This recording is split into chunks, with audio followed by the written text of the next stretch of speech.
ETF index mutual funds నేర్చుకుని stock మార్కెట్లో రాణించాలనుకుంటున్నారా? వెంటనే ఈ నెంబర్కి కాల్ చేయండి.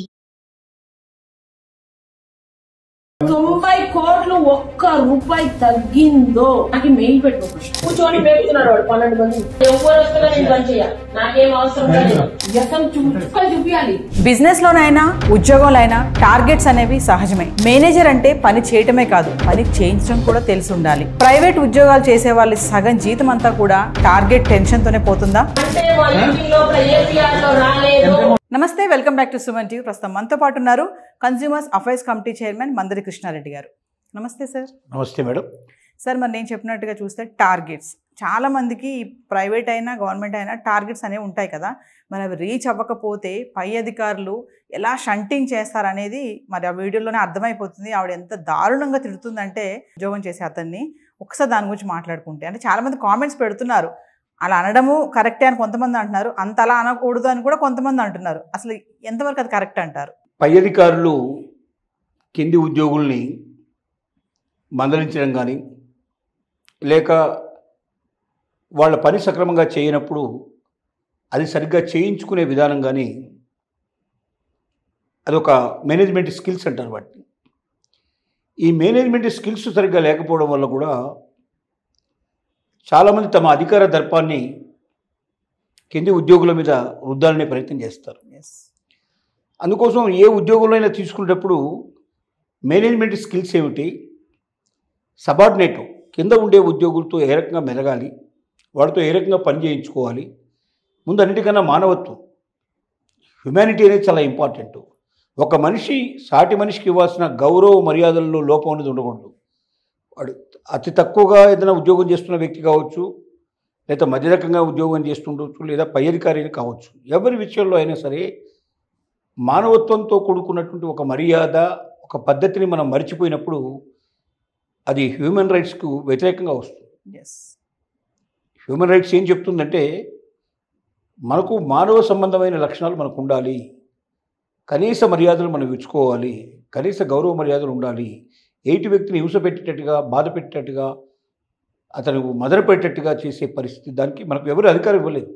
నీకు ఉద్యోగంలో ఓ టార్గెట్ పెట్టు, ఆ టార్గెట్ కరెక్ట్గా రీచ్ కాకపోతే నువ్వు తీసే, లేదా రకరకాల చర్యలు తీసుకోవచ్చు. దాంట్లో జీతం తగ్గించవచ్చు, ఇంక్రిమెంట్ తగ్గించవచ్చు, బోనస్ తగ్గించవచ్చు, రకరకాల పద్ధతులు చేయొచ్చు. అంతేగాని వ్యక్తిని బూతులు తిట్టడం కానీ, అమర్యాదగా ప్రవర్తించడం కానీ, అసహ్యంగా మాట్లాడడం కానీ ఇది ఎప్పుడూ ఉండకూడదు.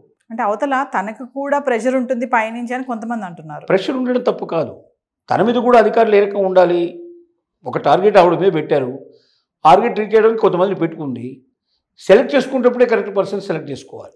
ఎక్కడ వీళ్ళు ప్రపోజ్ చేస్తారంటే ఆ ఉద్యోగానికి వచ్చేవాళ్ళే తక్కువ ఉంటారు. ఎందుకంటే వాళ్ళకి తెలుసు ఈ టార్గెట్ రీచ్ కావడం చాలా కష్టం. ఏదో ఇన్సూరెన్స్ అంటారు, 100 ఇన్సూరెన్స్ కంపెనీలు ఉన్నాయి. ఇన్సూరెన్స్ కంపెనీలు చేస్తున్న మోసాలు ఏమిటో పబ్లిక్ అందరికీ తెలుసు. ఇన్సూరెన్స్ చేయించినప్పుడు ఎంత జాగ్రత్తగా చేయిస్తారు. రెండోది, 20 పేజీలు 30 పేజీలు మనం ముందర పెట్టేసి సంతకాలు పెట్టమంటారు. ఈ పేజీల్లో ఏముందో మనకు తెలియదు, మనం గబగబా సంతకాలు పెట్టేస్తాం. ఆ తర్వాత యాక్చువల్గా ఇన్సూరెన్స్ మనం క్లెయిమ్ చేసేటప్పుడు మనం అనుకున్నట్టు పత్రం రాదు. ఈ లోపం ఉంది, ఈ లోపం ఉంది, ఈ లోపం ఉంది కాబట్టి నీకు ఇవ్వడం లేదని చెప్పి ఎగ్గొట్టే ప్రయత్నం చేస్తారు. ఇవన్నీ పబ్లిక్ తెలిసిన తర్వాత చేరే వాళ్ళ సంఖ్య తగ్గిపోతుంది.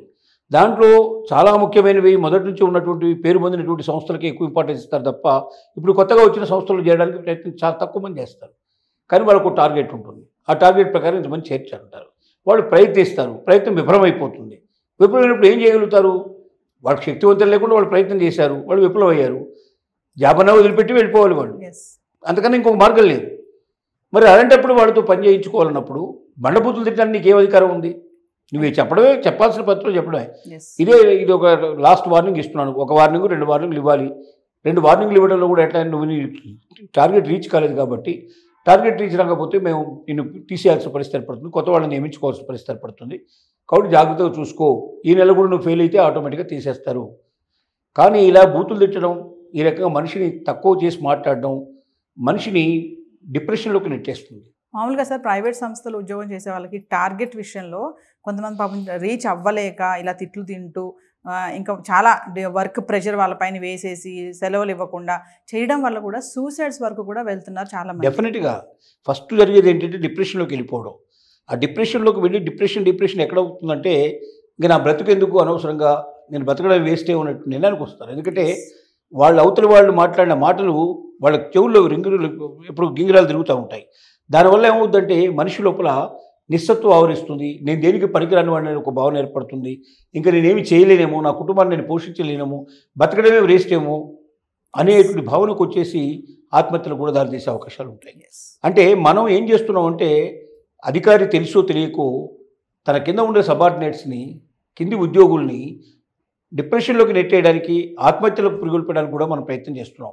ఇది కరెక్ట్ పద్ధతి కాదు. ఎవరికి హక్కు లేదు. ఇతరులను బాధ పెట్టడానికి, ఇతరులను చంపడానికి ఎవరికి హక్కు లేదు. అది ఒక రకంగా హత్యా ప్రయత్నం, అటెంప్ట్ మర్డర్ కింద వస్తుంది లెక్క.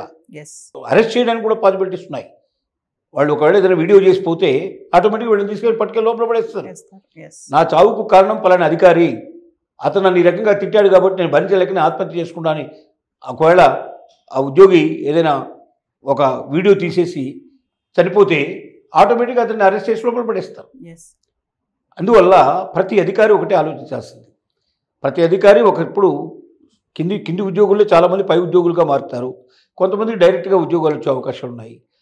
నీకు ఉద్యోగం వచ్చినప్పుడు నీకు ఒక టార్గెట్ పెట్టినప్పుడు ఆ టార్గెట్ నువ్వు ఎలా రీచ్ అవ్వాలనేది నీకు ఒక ప్లానింగ్ ఉండాలి. క్యాండిడేట్స్ని తీసుకునేటప్పుడు ఎలాంటి క్యాండిడేట్స్ని తీసుకోవాలి, వాళ్ళకి వర్త్ ఉన్న క్యాండిడేటా కాదా, ఆ పనిని సక్రమంగా చేయగలరా లేదా, ఆ పనిని చేయడంలో వాళ్ళకి కావాల్సిన నైపుణ్యత ఉందా లేదా, వీటన్నిటిని మొత్తం జాగ్రత్తగా చూసుకొని అలాంటి వ్యక్తులు సెలెక్ట్ చేసుకొని ఆ సెలెక్ట్ చేసిన వ్యక్తులకు కూడా మనకు టార్గెట్ ఇచ్చినప్పుడు ఆ టార్గెట్ కూడా రీచబుల్గా ఉండాలి. మనం మొయ్యలేని బరువును తీసుకొచ్చి వాడి మీద పెడితే వాడు కూడా ఏం చేయగలుగుతాడు, మార్కెట్ పొజిషన్ ఏమిటి, ఎంత కాంపిటీషన్ ఉంది, ఆ కాంపిటీషన్లో వాళ్ళు ఎంత చేయగలుగుతారు, ఆ చేసే దాంట్లో మ్యాక్సిమం మనం ఎక్స్పెక్ట్ చేసే ప్రయత్నం చేయాలి తప్ప మొయ్యలేని బరువు మీద పెట్టేసి నువ్వు ఖచ్చితంగా చేస్తావా అనే పరిస్థితి తీసుకురాకూడదు. రెండోది, ఒకవేళ రీచ్ కానప్పుడు అతనికి విడమర్చి చెప్పడం. మన రీచ్కి అయితే నా మీద ఇలాంటి ప్రెషర్ ఉంది, నన్ను కూడా అధికారులు కోప్పడుతున్నారు, నన్ను బాధ పెడుతున్నారు, నా ఉద్యోగం పోయేలాగా ఉంది, కాబట్టి నేను నీకు నమ్మి నీకు ఉద్యోగం ఇచ్చాను, నువ్వు రీచ్ అవుతే అది నీకు మంచిది, నాకు మంచిది, నువ్వు రీచ్ కాలేకపోతే ఆటోమేటిక్గా నీ ప్లేస్లో కొత్త వాళ్ళని పెట్టుకోవాల్సిన పరిస్థితి ఏర్పడుతుంది. కాబట్టి మరి ఉద్యోగం వదిలిపెట్టాల్సిన స్థితికి తెచ్చుకోవడం మంచిదా, ఈ ఉద్యోగంలో నువ్వు రాణించడం మంచిది అనేది నువ్వు నిర్ణయించుకో. కాబట్టి దానికి రీచ్ అవ్వడానికి ప్రయత్నం చెయ్యి. రీచ్ అవ్వడానికి ఈ మెలకువలు పాటించు. ఇలాంటి పద్ధతులు పెడితే నువ్వు తొందరగా రీచ్ అవుతావు. ఎందుకంటే మరి రీచ్ అవ్వడానికి ఏవో కొన్ని పద్ధతులు ఉండాలి కదా. ఎలా వెళ్తే రీచ్ అవుతారనేది కూడా వాళ్ళకి ట్రైనింగ్ ఇవ్వాలి, పర్ఫెక్ట్ ట్రైనింగ్ ఇవ్వాలి. ఏమీ లేకుండా ఊరికి నేను రోడ్డు మీదకి కనిపించిన వాళ్ళని మాట్లాడేసే వాడితో నువ్వు దీంట్లో చేర్పించు, నాకు ఇంత డబ్బు వచ్చేది చేయి కంపెనీ అంటే అది ఎట్లా సాధ్యం అవుతుంది? కాబట్టి ఒక మేనేజ్మెంట్ అనేది ఒక స్కిల్తో కూడుకున్న పని, అదొక ఆర్ట్. ఆ మేనేజ్మెంట్ ఆర్ట్ తెలుసుకోవడమే.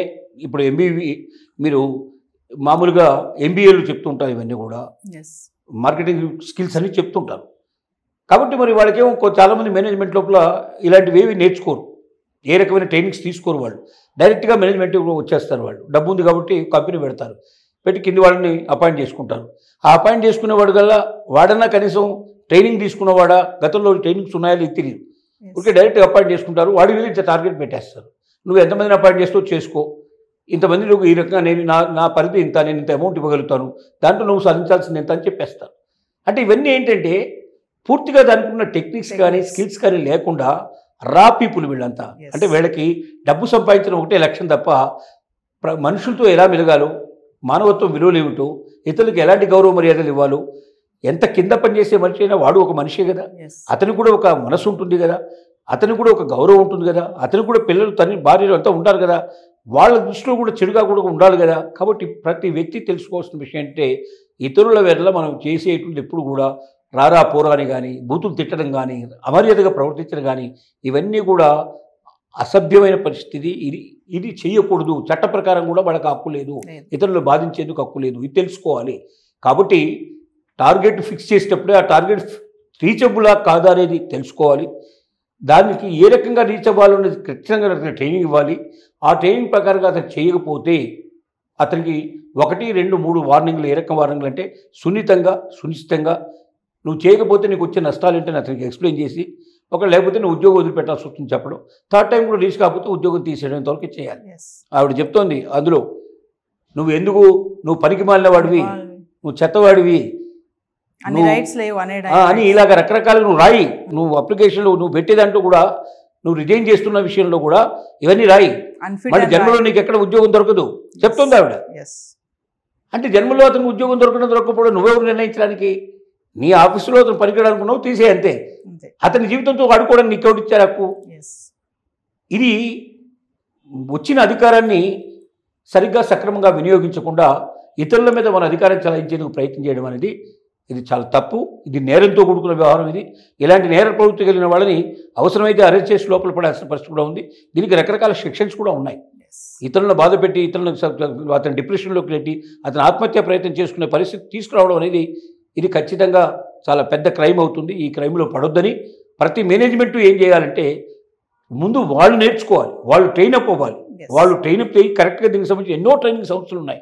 అలాంటి సంస్థల్లో నేషనల్ ఇంటర్నేషనల్ సంస్థలు ఉన్నాయి.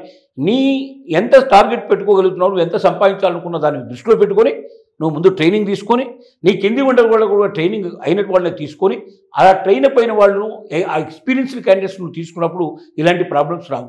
లేకపోతే చిట్ట చివరికి అది నీకే పూర్తిగా అసలు మెయిన్ మేనేజ్మెంట్కే ఇబ్బంది కలిగే పరిస్థితి ఏర్పడుతుంది. ఆ కంపెనీని ఎత్తేయాల్సిన పరిస్థితి ఏర్పడుతుంది. ఇది ఖచ్చితమైనటువంటి వ్యవహారం. Thank you.